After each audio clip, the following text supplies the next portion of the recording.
स्वर्गीय अटल बिहारी वाजपेयी हमारे प्रेरणा स्रोत थे। वो एक स्टेट्समैन थे और विश्व में ऐसे एक नेता थे कि उनको फॉलो करने वालों की संख्या आज भी बहुत बड़ी मात्रा में आज भी है। अटल बिहारी वाजपेयी जी के नेतृत्व में उन्होंने राष्ट्रीय महामार्ग की नींव डाली और मुझे इस बात की खुशी है कि जब मैं महाराष्ट्र में मंत्री था, मुझे बुलाकर उन्होंने प्रधानमंत्री सड़क योजना, जो बहुत पॉपुलर है, वो योजना बनाने का सौभाग्य उनने मुझे दिया। और इस देश के इतिहास में 6.5 लाख गांवों में से करीब 3.5 लाख गांवों को मजबूत रोड से जोड़ने का काम स्वाधीनता के बाद देश के इतिहास में किसने किया है, और गांव में रहने वाले लोगों को सही में स्वतंत्रता किसने दी है, तो वो स्वतंत्रता देने का काम अटल बिहारी वाजपेयी जी ने किया है। हमारे अटल जी की योजना थी नदी जोड़ प्रकल्प। हमारे बाढ़ के कारण हमारा कितना नुकसान होता है। एक समय हमारे पास पीने के लिए पानी नहीं होता और बरसात में बाढ़ आने से हमारी बर्बादी होती है। जैसा हमारे पास पावर ग्रिड है, हमारा नेशनल हाईवे का रोड ग्रिड है, उसी प्रकार से एक वाटर ग्रिड बनकर एक्सेस वाटर एक खोरे से दूसरे जगह ले जाना और हमारे देश में सिंचाई की संख्या, सिंचाई का परसेंटेज बढ़ाना ताकि हमारे किसानों का कल्याण हो, इस सोच के साथ अटल जी ने योजना बनाई थी। 47 में वाटर रिसोर्सेज मंत्री था।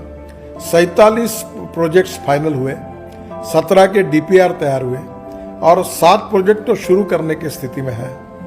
मुझे लगता है कि अटल बिहारी जी का ये सपना हमको पूरा करना है। अटल बिहारी जी ने सागरमाला की कल्पना दी थी। मैं जब मंत्री था तो सागरमाला में करीब 16 लाख करोड़ का हमने कार्यक्रम किया। हमारे पोर्ट की कैपेसिटी बढ़ी, 6.5 लाख करोड़ के प्रोजेक्ट पूरे किए, हमारी इफिशिएंसी बढ़ी, हमारी आज कैपेसिटी बढ़ी, इफिशिएंसी दुगनी हुई। आज हमारे पोर्ट इंटरनेशनल स्टैंडर्ड के बराबर काम कर रहे हैं। अटल जी ने हमारे नॉर्थ ईस्ट एरिया को विकसित करने के लिए स्पेशल डिपार्टमेंट का निर्माण किया।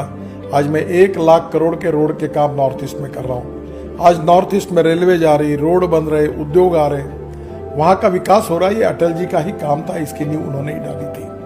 अटल बिहारी वाजपेयी एक दृष्टा नेता थे, भारत के विकास के एक शिल्पकार थे और हम सबको हमारे जीवन में कार्य करने की प्रेरणा उन्होंने दी थी। हम अटल जी को कभी भूल नहीं सकते।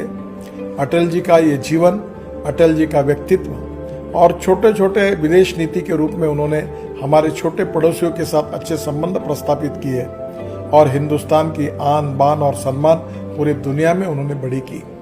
अटल जी जैसा नेता ये हम सबको मिला, ये हमारा सौभाग्य था। अटल जी को मैं बहुत नम्रतापूर्वक उनको अभिवादन करता हूँ, उनको श्रद्धांजलि देता हूँ। नमस्कार। न बसंत हो न पतझड़, केवल ऊंचाई का अंधड़, सिर्फ अकेलेपन का सन्नाटा। मेरे प्रभु मुझे इतनी ऊंचाई कभी मत देना, गैरों को गले न लगा सकूं, इतनी रुखाई कभी मत देना।